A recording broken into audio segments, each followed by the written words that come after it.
Hi friends, it's Tilly, and Merry Christmas and Happy Holidays! I'm really excited for Christmas to finally be here. I've got on my festive sweater, got my hot chocolate, and this year we're going to be doing a last-minute DIY project to make as a Christmas present for my sister. That being said, if you're my sister, please turn this video off right now. You can watch it after Christmas to know how it was made, but don't spoil your Christmas present, so click away now. Okay, I think she's gone. So, we'll be making her someone else, right? You could be making this as well. I hope you're making this as well. I'm going to be making her a tree skirt. So it's going to be a fun, hopefully relatively easy DIY project.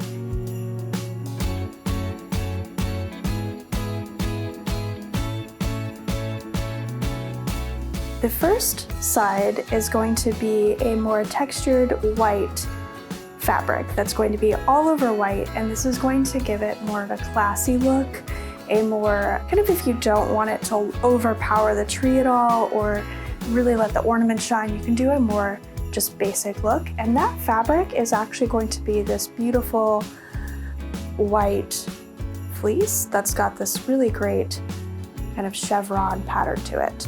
So that is going to be one side. The other side is going to be this red felt with a gold decorative trim. And the red felt is also very nice. It is a true just red plain felt, very Santa Claus vibes. And that will be the base. I'm going to be using this very sparkly mesh, and I'm going to be gathering that over top and doing a nice little design all the way around. Hi. Hi, what's up? I have a quick question for you. Sure. Did you at one point get a tree skirt that was too big? Too small. It was only too small? Yeah. Okay, cool. Thanks. Okay. All right, bye. Bye. The last thing I want is, she bought one that was too small and didn't like it, so the last thing I want is to have it be too small. It'll be sad. So I'm just gonna make it the max width I can with the fabric that I have, which is the smallest one is 57 inches. Additionally, for this tutorial, you'll also need ribbons to tie the two sides of the circle together. I'm using a red 1.5 inch ribbon, as well as optionally you can use a Gooderman top stitch thread or another heavy duty thread for the gathering lines. Great, with that decided, we can cut out.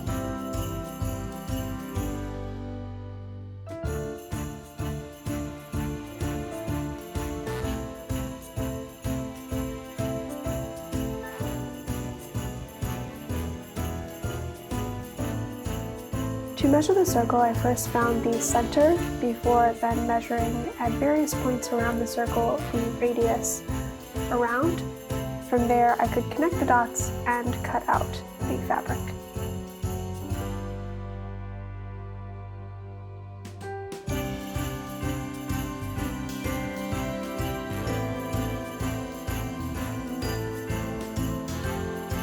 Next, I determined that I wanted the ruffle to be 6 inches wide and added a 1/2 inch for the seam allowance or gathering line. I could then measure up the red fabric at 6.5 inches to include the 1/2 inch seam allowance at the bottom hem. From there, I had to measure the circumference of that newly drawn circle in order to determine how long I needed the ruffle to be. I decided to do a 2 times the width ruffle, so I had to multiply my length times 2 to get how much ruffle I needed to cut out. I ended up needing 4 panels of ruffle to make it the full 2x gathering. Great, good morning, welcome to day 2. I have all of my fabric cut and prepped, and next I'm going to work on attaching the trim to the red circle. So I have all these nice long strips of the glittery trim that I'm first going to put together to make one very long strip of trim before we can put in the gathering line. So let's get started.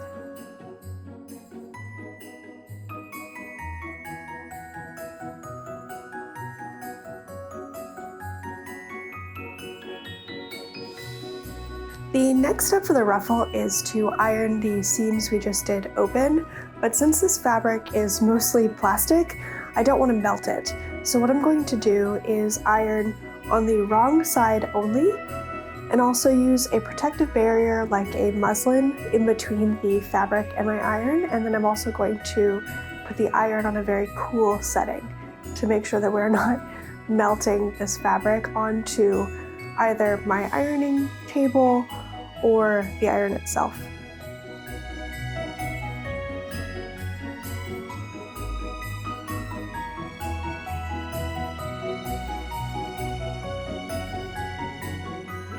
I'm going to set my stitch width to about 4.5 and go ahead and put in a long line of stitching on one side of the ruffle, including a long tail at both the start and finish of my stitching line.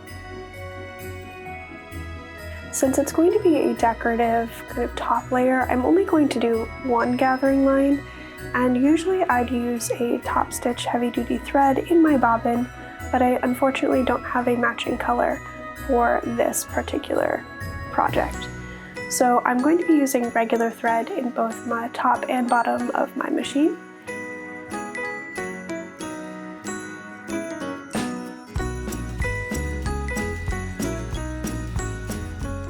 Next, I cut open the opening and middle circle of the tree skirt on both sides.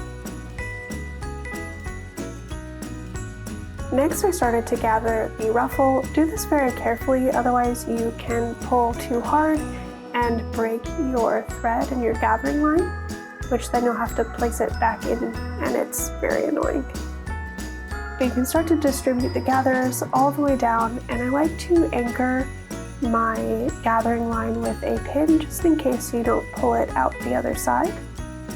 And then you can start to distribute the gathers. I like to use parallel pinning when distributing my gathers in order to help distribute as well as be able to stitch over top of them easily.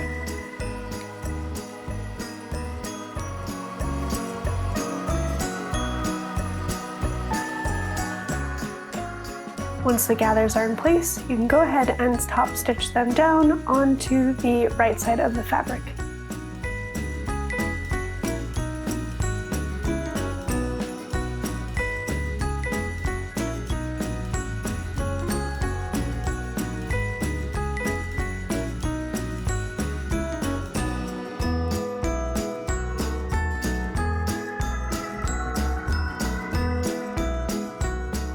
With the ruffle complete, we then can move on to putting our circles together. With the right sides together, go ahead and pin around the circumference of the circle. I find that distributing the pinning as you go around, so for example, one end and one end, then halfway, then in quarters, and so on, helps to make sure that the pinning doesn't skew, and that way it'll be evenly distributed across the two circles. From there, you can go ahead and stitch the hem and leave the side seams open for now. For the ribbon ties, I cut 6 at 18 inches in length.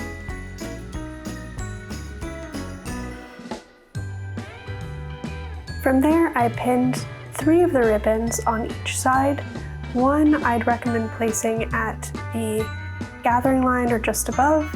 The second I would recommend placing an inch down from the inner circle, and the third would be the middle distance between the 2 ribbons. Once they're sandwiched in between the 2 layers, you can then stitch in place with a 1/2 inch seam allowance.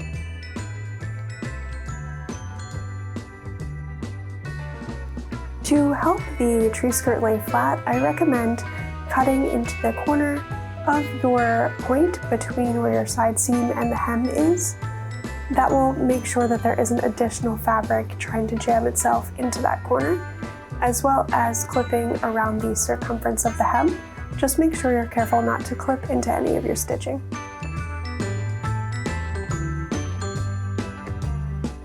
To help avoid fraying, I carefully fused the ends of my ribbon with a candle. Last, you can turn the tree skirt right side out, carefully pin the seam allowances of the top inner circle inwards, and hand stitch in place. And with that, here's the reveal.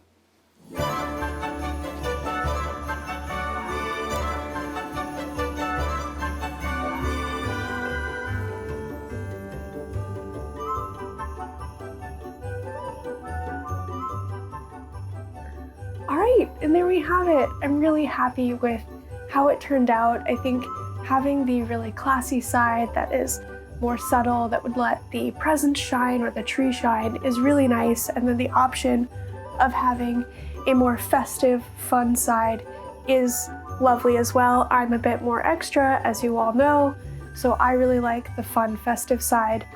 So having the option to do both or change it up year over year or even mid-season is really fun and something I'm a big fan of. If I were to do anything differently, I think I would potentially, next time I make a tree skirt, maybe I'll make another tree skirt, I'm not sure. I guess once I get a tree and not use my dress form as a stand-in tree, I could make my tree skirt. So if I do that in the future, I might add a batting layer in between the two fabric layers just to give it a little bit more weight and substance. But it's clearly not necessary. I feel like this is just as good. So that would be a thing that I'd potentially add or change about the design. But overall, I'm really happy, and it was super easy, so it's a great thing for a last-minute DIY gift. It didn't take very long. The material cost with coupons wasn't too bad, and I really enjoyed it. It was a lot of fun to make and was pretty darn easy. So if you make it, share on social media. I'd love to see it, and here are my socials if you'd like to do that or follow along on my sewing adventures. And in the meantime, thank you so much for watching. I hope you have a wonderful holiday, and we'll see you next time.